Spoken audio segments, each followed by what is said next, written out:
Hi guys, welcome back to my channel, and if you're new here, please don't forget to subscribe and hit the bell button so you won't miss any of my videos.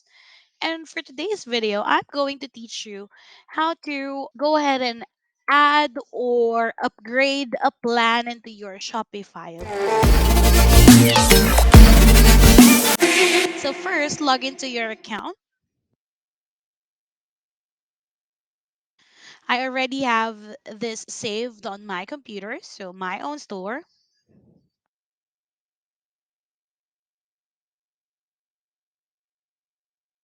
And once you're done, go to settings on your left panel. It will show up there. And click on the plan. Now there you go. You can go ahead and click this choose a plan so that you can upgrade it. And there's a lot of Shopify kind of plans. So choose whatever suit your needs, and that's it. Once you choose a plan, then there will be a payment of option for you to choose how are you going to pay the plan premium. All right. And I hope that this video helped you. See you in my next video. Bye.